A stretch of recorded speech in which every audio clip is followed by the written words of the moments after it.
Baik, terima kasih Nolela di Angkasa Puri. Assalamualaikum dan salam sejahtera. Baik, ini berita yang baru kami terima. Sebuah bot yang membawa 5 penumpang karam di perairan Malumbang dekat Pitas hari ini. Ketika dihubungi pemberita RTM, Polis Pitas mengesahkan kejadian berkenaan bagaimanapun masih belum menerima laporan penuh berhubung kejadian. Perkembangan lanjut akan kami bawakan dalam siaran berita seterusnya. Baik, kita teruskan dengan berita persidangan Dewan Undangan Negeri Sabah. Dewan Undangan Negeri Sabah hari ini meluluskan rang undang-undang RUU Enactment Kesalahan Jenayah Syariah Pindaan 2019. Rang undang-undang tersebut diluluskan sebulat suara selepas dibahas 6 ahli Dewan Undangan Negeri ADUN, termasuk 3 ADUN bukan beragama Islam. Rang undang-undang itu bertujuan meminda enakmen kesalahan jenayah syariah 1995 dengan mengadakan takrif agama Islam dan takrif ahli sunnah wal jamaah di bawah Seksyen 2, seterusnya meminda dan memperkukuhkan Seksyen 52 dengan menjadikan sebatan sebagai salah satu hukuman bagi ajaran yang bertentangan dengan hukum syarak atau mana-mana fatwa yang berkuat kuasa di Sabah. Menteri Undang-Undang dan Hal Ehwal Anak Negeri Datuk Haji Aidil Mokhtar ketika membentangkan RUU itu berkata, RUU itu bagi menyekat penularan ajaran sesat dan fahaman melampau untuk mengelak kekeliruan dan ancaman keselamatan dalam kalangan penduduk. Katanya umat Islam perlu disatukan di bawah satu aliran kefahaman akidah, amalan fiqh dan syariah serta amalan-amalan tasawuf yang muktabar. RUU tersebut tidak mempunyai implikasi keuangan kepada kerajaan negeri. Kerajaan negeri akan mengkaji semula kadar royalti 5% daripada harga semasa pasaran emas yang ditetapkan kerajaan terdahulu kepada kadar yang lebih tinggi. Ketua Menteri Sabah Datuk Seri Panglima Haji Muhammad Shafie Haji Abdal juga berkata, untuk perancangan pelombongan emas pada masa hadapan, kerajaan negeri memutuskan tanah pajakan pelombongan hanya akan dikeluarkan kepada syarikat milik kerajaan negeri. Menurut Datuk Syafiee, setakat ini hanya satu lombong emas di negeri ini, iaitu di Bukit Mantri Tawau seluas 946.1 hektar melalui geran pajakan perlombongan yang mula beroperasi sejak 2018. Katanya sehingga 24 Julai 2019, lombong berkenaan telah mengeluarkan hasil sebanyak 378.08 kilogram emas dengan harga pasaran RM65,69,122.61 dan jumlah royalti RM323,456.19. Bagaimanapun sehingga kini kerajaan negeri hanya menerima RM1,355,697.39 daripada royalti tersebut, manakala selebihnya akan dibayar dalam masa terdekat. Kerajaan negeri akan mengkaji semula apa yang telah diluluskan oleh kerajaan dahulu, bagaimana untuk memastikan supaya manfaat hasil daripada pelombongan ini akan dapat diperolehi oleh kerajaan negeri. Datuk Syafiee menjawab soalan anggota Dewan Undangan Negeri ADUN Tambunan, Datuk Dr. Jeffrey Kitingan, dalam sesi soal jawab persidangan Dewan Undangan Negeri ke-15 di bangunan DUN Sabah di Likas. Sementara itu, menjawab soalan tambahan ADUN Kiulu, Datuk Jonistin Bangkuai tentang perlombongan arang batu di Maliau Basin, Datuk Syafiee menegaskan kerajaan negeri tidak akan meluluskan sebarang aktiviti perlombongan di Maliau Basin itu.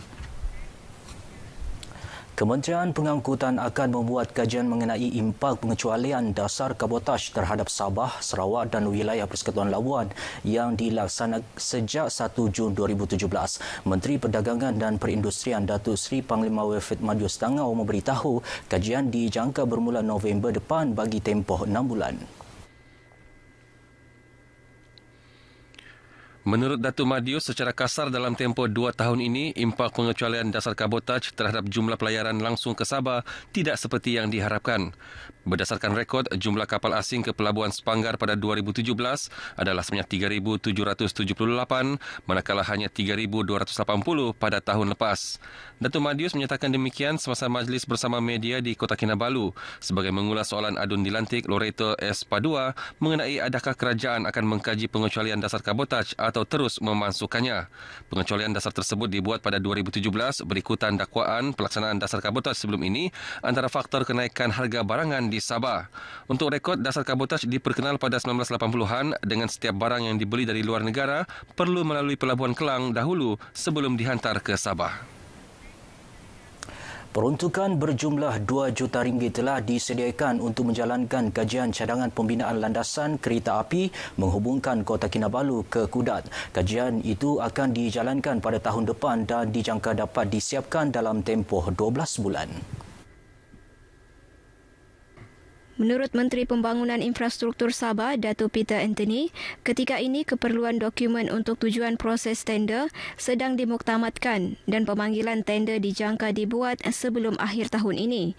Beliau menyatakan demikian bagi menjawab pertanyaan Adun Kiulu, Datuk Johnston Bangkuai dalam sesi soal jawab persidangan Dewan Undangan Negeri Sabah ke-15 di Likas. Dalam perkembangan sama, Datuk Peter berkata tindakan-tindakan susulan serta persediaan awal juga telah dijalankan Jabatan Kereta Api Negeri Sabah selaras cadangan pembinaan landasan kereta api Kota Kinabalu ke Kudat. Antaranya menyediakan perjawatan yang relevan dan berkaitan penyelenggaraan operasi perkhidmatan kereta api secara keseluruhan selain menjalin kerjasama rapat dengan Malaysia Rail Industry Corporation, Kereta Api Tanah Melayu dan Jabatan Pembangunan Kemahiran.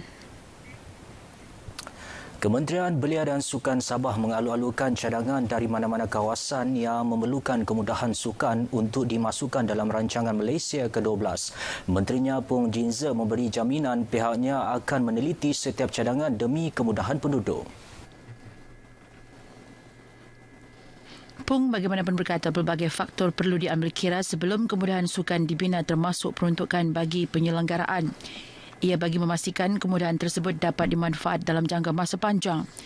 Beliau berkata demikian dalam sesi soal jawab persidangan penggal kedua Dewan Undangan Negeri Sabah ke-15 di Likas bagi menjawab soalan tambahan anggota Dewan Undangan Negeri Adun Tanjung Batu, Datuk Hamisa Samad dan Adun Pitas, Datuk Bolkiah Ismail yang memohon agar kompleks sukan mini dibina di kawasan mereka dan kawasan terpencil di seluruh negeri.